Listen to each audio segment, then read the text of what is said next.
मैं सबसे पहले पूज्य महाराज जी की आज 11वीं पुण्यतिथि है। इस अवसर पर उनके श्री चरणों में नमन करते हुए गोरक्षपीठ की ओर से, उससे संबद्ध संस्थाओं की ओर से उन्हें विनम्र श्रद्धांजलि अर्पित करता हूं। पूज्य महाराज जी का सानिध्य गोरखपुर वासियों को, पूर्वी उत्तर प्रदेश वासियों को और देश भर के सनातन धर्मावलंबियों को बहुत नजदीक से मिला था। पूरा जीवन ही उन्होंने देश और धर्म के लिए समर्पित किया था। देश और धर्म के प्रति उनका जो भाव था वह अपने पूज्य गुरुदेव योग पुरुष ब्रह्मलीन महंत दिग्विजय नाथ जी महाराज के ही उन मूल्यों और आदर्शों को उन्होंने अपने जीवन में आत्मसात किया था, जिनके लिए महंत दिग्विजय नाथ जी महाराज ने यावत जीवन संघर्ष किया था। और उन्हीं मूल्यों और आदर्शों के लिए ये दोनों संत जीवन पर्यंत लगे रहे। याद करिए, जब यह देश गुलाम था, 1932 में उन्होंने महाप्रताप शिक्षा परिषद की स्थापना की। और शिक्षा परिषद की स्थापना के पीछे का हेतु कोई श्रेय लेने के लिए नहीं,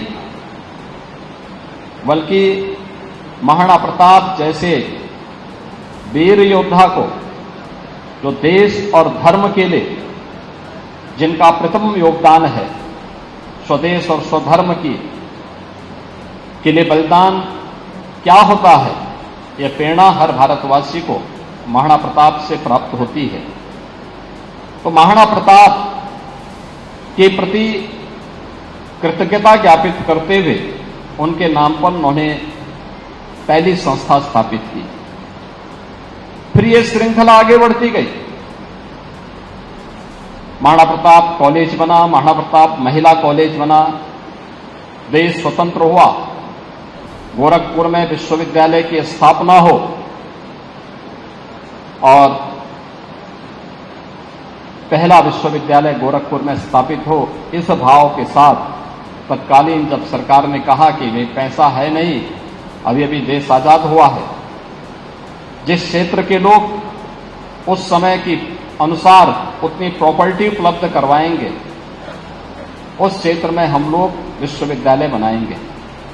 तब कोई व्यक्ति सामने आया था, तो वह पूज्य महंत दिग्विजय नाथ जी महाराज सामने आए थे। और उन्होंने मंदिर से जुड़ी हुई दो संस्थाएं, महाराणा प्रताप महाविद्यालय और महाराणा प्रताप महिला महाविद्यालय, प्रदेश सरकार को देकर के गोरखपुर में विश्वविद्यालय की स्थापना का शुभारंभ किया था। इसके बाद महिला शिक्षा को लेकर के, तकनीकी शिक्षा को लेकर के, आयुष की शिक्षा को लेकर के, एक संस्कृत की शिक्षा को लेकर के, यानी जीवन के हर एक पक्ष को लेकर के जहां यह अभियान चल रहा था। क्योंकि वो जानते थे किसी भी सभ्य समाज और सशक्त राष्ट्र की आधारशिला एक गुणवत्तापूर्ण शिक्षा ही हो सकती है, संस्कारों से युक्त शिक्षा ही हो सकती है। एक और इस पर ध्यान देना। दूसरी तरफ देश आजाद हुआ है, तो आजाद भारत में आजादी के अनुरूप गुलामी के अंशों को समाप्त करने का भाव हर भारतवासी के मन में पैदा हो। अयोध्या में श्री राम जन्मभूमि पर भगवान श्री राम के भव्य मंदिर निर्माण के कार्यक्रम को भी आगे बढ़ाना है। तो इसके लिए उस यज्ञ में भी महंत दिग्विजय नाथ जी ने जो शुभारंभ किया था, उस यज्ञ में मेरे पूज्य गुरुदेव महंत अवेद्यनाथ जी महाराज 1983 से लेकर के 1983 में जब विश्व हिंदू परिषद ने राम जन्मभूमि मुक्त यज्ञ समिति बनाई, तो 1983 से लेकर के जीवन पर्यंत यानी 2014 में जब तक उन्होंने उनका भौतिक शरीर था, राम जन्मभूमि मुक्त यज्ञ समिति के अध्यक्ष के रूप में उस अभियान को भी उन्होंने अपने जीवन का एक मंत्र बनाया था। समाज को तोड़ने की वाली ताकतें लगातार काम कर रही हैं, इससे भी वे चिंतित रहते थे और इसके लिए यावत जीवन सामाजिक समरसता के लिए कार्य करना है, छूआछूत और अस्पृश्यता के खिलाफ अभियान चलाना है, लगातार इन सभी के लिए कार्य करते रहे। जीवन का कोई ऐसा पक्ष नहीं था जो भारत के हित में हो, सनातन धर्म के हित में हो। और आचार्य द्वय महंत दिग्विजयनाथ जी महाराज और महंत अवैधनाथ जी महाराज का उसमें सक्रिय सहभागिता उस कार्यक्रम में न रही हो, ऐसा पक्ष देख पाना बहुत कठिन था। और उन स्थितियों में जब इस साप्ताहिक कार्यक्रम की श्रृंखला को आगे बढ़ाने की बात आती है, तो गोरक्षपीठ प्रतिवर्ष अपने इन पूज्य संतों के प्रति कृतज्ञता ज्ञापित करते हुए यहां पर साप्ताहिक कार्यक्रम आयोजित करती है। क्योंकि अगर हम सनातन धर्मावलंबी हैं तो रामायण में सनातन की जो परिभाषा कही गई है, वह जब हनुमान जी लंका में जाते हैं और मैनाक पर्वत उन्हें विश्राम करने के लिए अपने को समुद्र से ऊपर उठा करके खड़ा होता है कि आप इतनी लंबी छलांग लगा रहे हैं, एक अच्छे कार्य के लिए जा रहे हैं, कुछ देर विश्राम करिए। तो उस समय जो संवाद होता है, तब सनातन धर्म की जो परिभाषा सामने आती है, तो एक ही बात कहते हैं कि कृते च प्रति कर्तव्यम एष धर्म सनातन। यानी अगर किसी ने हमारे प्रति कुछ किया है, किसी ने हमारे प्रति कुछ किया है, उसके प्रति किए जाने वाले किसी भी प्रकार की कृतज्ञता, यही वास्तव में सनातन धर्म का पहला संस्कार है। और हम सब सनातन धर्मावलंबी इसीलिए इस पक्ष में दुनिया के अंदर कहीं नहीं होता हो। इस आश्विन मास की कृष्ण पक्ष की प्रथम ये 15 तिथियां, ये पूरा ये कृष्ण पक्ष ही अपने पूर्वजों के प्रति श्रद्धा भाव के साथ हम उन्हें श्राद्ध तर्पण का कार्यक्रम करते हैं। एक तरफ पूर्वजों के प्रति कृतज्ञता ज्ञापित करने का कार्य,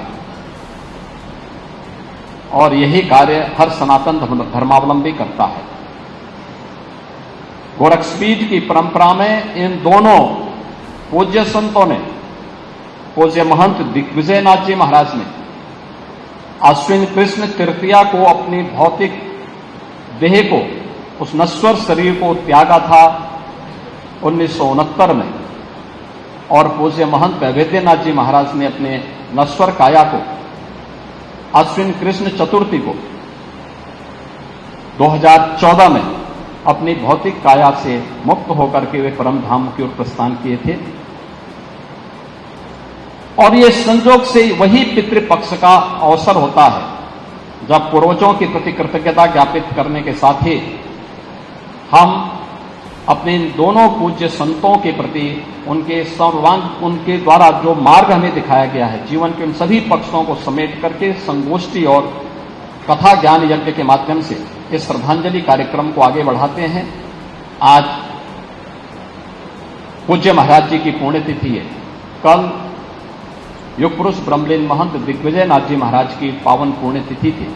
कल उनके प्रति श्रद्धांजलि व्यक्त की गई थी। आज पूज्य महाराज जी के प्रति कृतज्ञता ज्ञापित करते हुए हम श्रद्धांजलि के कार्यक्रम के साथ जुड़े हुए हैं। मैं इस अवसर पर गोरक्षपीठ और गोरखपुर वासियों की ओर से, अपने पूरी परंपरा की ओर से पूज्य महाराज जी के श्री चरणों में नमन करते हुए विनम्र श्रद्धांजलि अर्पित करता हूं। मैं धन्यवाद देता हूं आप लोगों को। कार्यक्रम 10 बजे से था, मौसम खराब हो रहा है, और सबके बावजूद आप सब भी और पूज्य संतजन भी समय के 2 घंटे पहले इस कार्यक्रम में उपस्थित हो गए। इसके लिए भी मैं आप सबको हृदय से धन्यवाद ज्ञापित करता हूं। और ये हमारी प्रतिबद्धता है देश के लिए, समाज के लिए। और पूज्य महाराज जी के प्रति विनम्रता पूर्वक अपनी श्रद्धांजलि अर्पित करते हुए अपनी वाणी को विराम देता हूं। आप सभी लोग इस कार्यक्रम में रहेंगे क्योंकि मुझे एक आवश्यक कार्यक्रम से जाना है और कार्यक्रम के बाद प्रसाद पाकर के सभी लोग जाएंगे। इसी विश्वास के साथ आप सबके प्रति मेरी मंगलमय